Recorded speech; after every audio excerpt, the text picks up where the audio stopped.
listen to this, I wonder, Captain Bean, if there's any chance of seasickness inside. Looks like they're swelling pretty well there. I'll tell you, if they had just come from being on Earth for a long time and got in there, you're right. They'd probably get a little seasick, or maybe even more than that. But I think being out in space in the zero-G for even 2 or 3 days helps you in this regard. I think your mind quits listening to your inner ear because it's getting a lot of funny sensations at zero-G. The fluid is floating around there, and after a couple of days, it sort of ignores that sensation. And so when you get on the water, we're pretty happy about it. We had... It appears that at least one of the 3 main parachute shroud lines did not detach from the command module. We can still see them attached.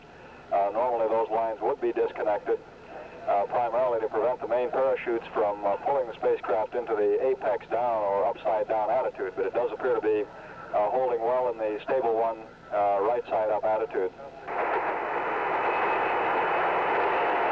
I would expect that they'd probably be, sort of immune to any sort of motion sickness for maybe a couple days. And then after that, it sort of returns to just like they were before you went. But they're Navy men anyway, aren't they? I know, but that's not a Navy boat, see, that's the problem. So, you can't do it. Seal the guarantee, can you? And the swimmer reports that the sea anchor has been deployed. He'll be returning to the spacecraft.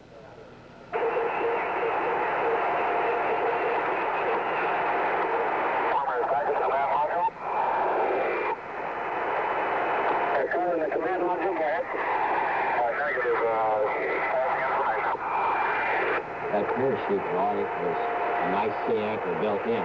Since it didn't tip over the spacecraft, it's also performing the function of kind of holding the spacecraft there. Prior to attempting to attach the flotation collar, the procedure will be to cut the shroud line separating the parachute from the spacecraft.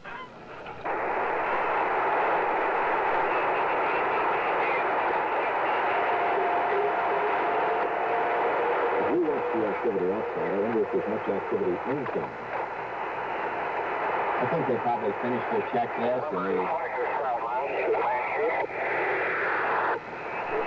starting to get ready to put their equipment on so they won't contaminate anybody, and they're just going to stay in the patch. There's not a lot to do right now once they finish that.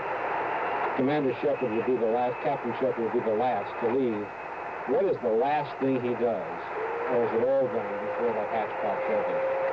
It's pretty much done before any of the 3 guys can get out. The last thing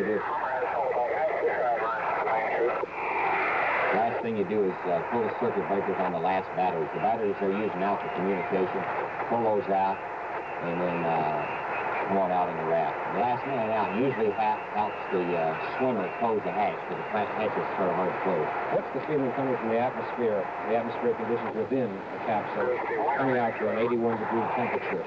Swimmer now cutting the shroud lines, attaching the parachute to the spacecraft. 1 shroud line still remaining. Captain Bean? Yes. This is Jim Harrison, New York. Yeah, Jim. I've been trying to listen to mission control, so I haven't heard all you've said. But didn't you have a little bit of trouble getting out yourself, if I recall? Well, we didn't have any trouble getting out. We had a problem. The camera hit me in the head, and yes. Except that didn't slow this up. We finally collected our senses long before the swimmers got us, got ready for us to get out. And then they did a very beautiful recovery on us. You don't have much luck with cameras, do you? No. Haven't had lately.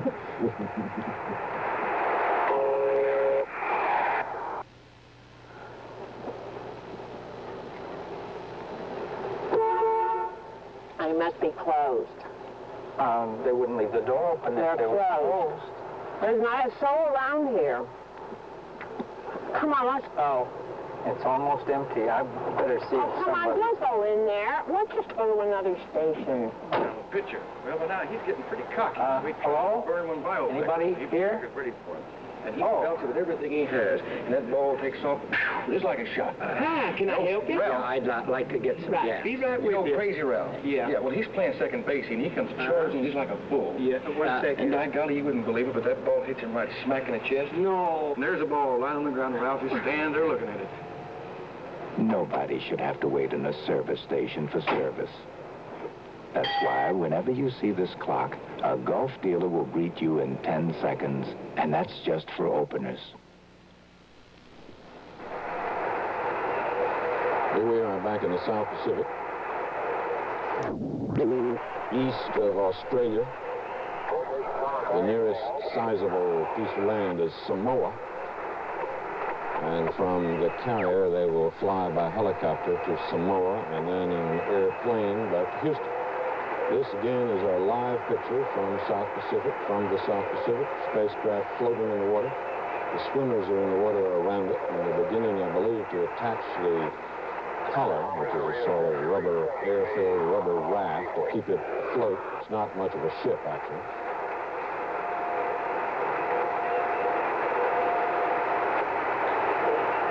If you have to come back to Earth, it's hard to find a prettier place to come to.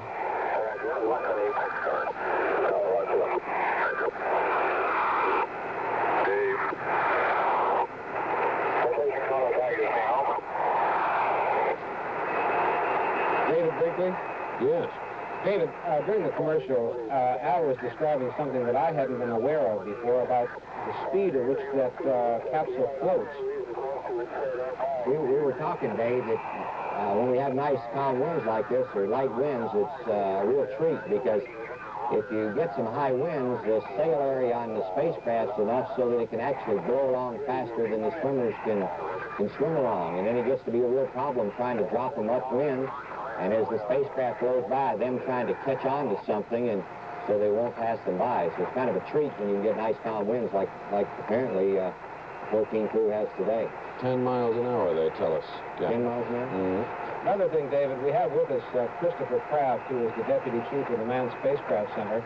And both he and Al were saying when those drogues dropped off, they got a bit of a start. Was that an optical illusion of some kind? Chris? Well, I'd frankly forgotten that the chutes are orange instead of white, and the drogues are white. And when they released, it was already main time, so it gave us a little thrill. And then you could see the main chute, pilot chutes come out.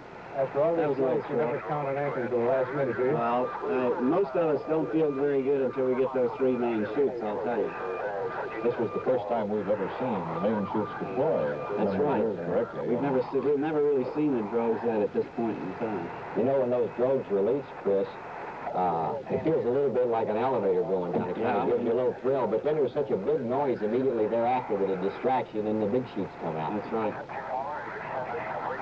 There may be some delay between the words and the picture we get, and that's why, as Al said, we got three mains, and then we saw them. No, I think we were in real time with the Orion. The chutes were about 15 to 20 seconds late.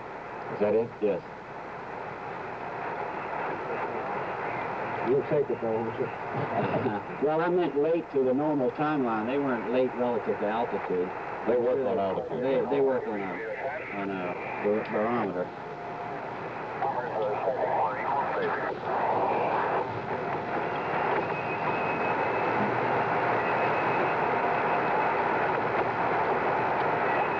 You're doing a good job of getting that flotation collar on there.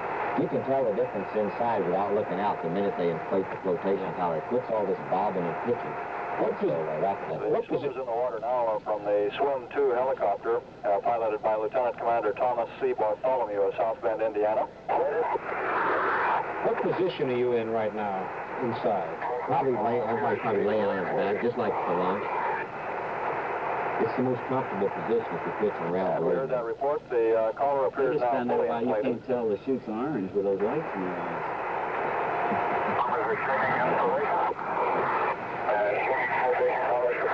It looks like it's inflated now. Look at it. Look at it. Slow down. Pitching and rolling. Captain Bean, it must be getting hot inside of there by now. Well, it's still sealed up, isn't it? Well, it's not as hot as you'd think. The insulation does a good job, and of course the material that boils off during re-entry carries most of the heat away.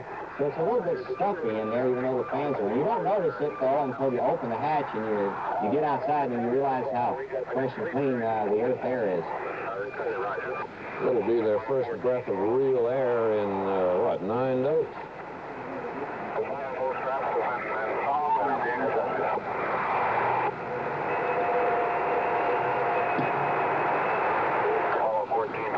they're real happy right now. They're probably congratulating each other and looking out the windows.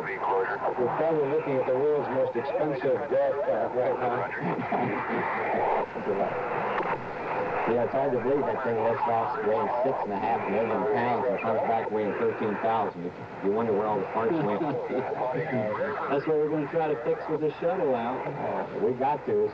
It's a pretty expensive operation. We need to get into something that can do the same sort of thing and keep all the parts so we can do it again more frequently and open up space for the things that can be used for. Notice that chopper just now dropping the three swimmers in the water see if now deploying a raft which they'll back off to a distance from the command module while the Yeah, he was dropping the bag. They have a special raft now that he drops, and they bring that up and inflate that. And the contamination swimmer has to get out now. So he's a special swimmer that's got all his gear on him to prevent him from being contaminated. And he's got the betadine stuff that they spray the spacecraft with. He throws the suits in the door, and they put those on there. So you have to have a special guy to do all that. Well, he's got his raft that he can. He's having those waves are small, but they're still pitching it around a little bit. Thank goodness. I like that wind out there. That makes that helicopter work easy. If you remember the one where we didn't have any wind, that was terrible. The flotation collar is the crew egress raft, the raft that the crew will get into after the hatch is open. Gentlemen, I think we're going back to New York for just a moment, and we'll be back here in a few moments with Alan Bean and Christopher Kraft and Roy Neal. You were hearing a description of how they avoid physical contact with the astronauts. Even though the previous flyers have not brought back any horrible diseases from the moon, they still have to be quarantined. We'll be back to this in a moment after this message from Gulf.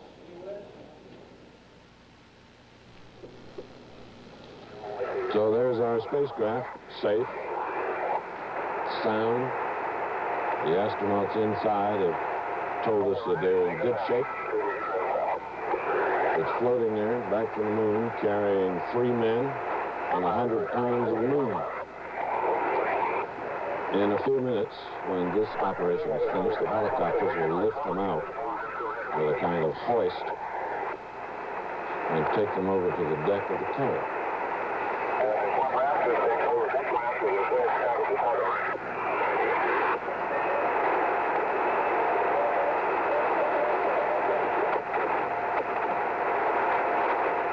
What we're looking at is a picture taken from a helicopter. The carrier, New Orleans, is 5 miles away. They landed 5 miles away from the carrier. The average distance from the carriers has been 3.8 miles.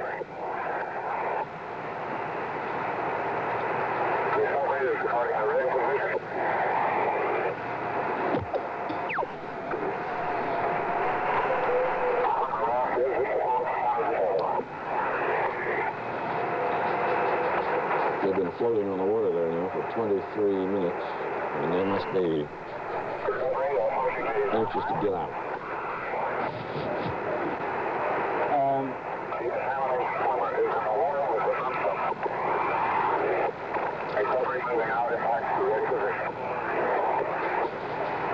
Have they put the 3 suits in yet? No, I don't think they've opened the door yet, Sammy. When you open the hatch, they'll put the suits in respirators so they can get those on.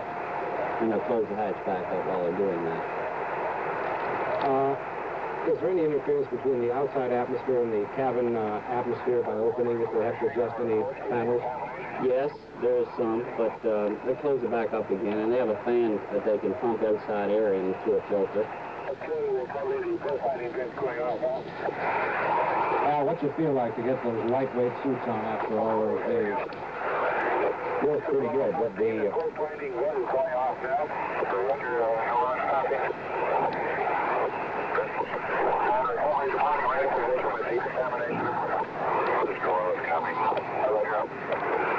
Probably the best thing of this part of this phase, when they open the hatch and step out in the raft. You've lived in this little world for 9 days, this 13-foot square, When you step outside and see the clouds, which is kind of amazing, and the whole ocean before you, and you look over to the right, and there's 2 or 3 helicopters running around, and then there's a beautiful ship on the horizon.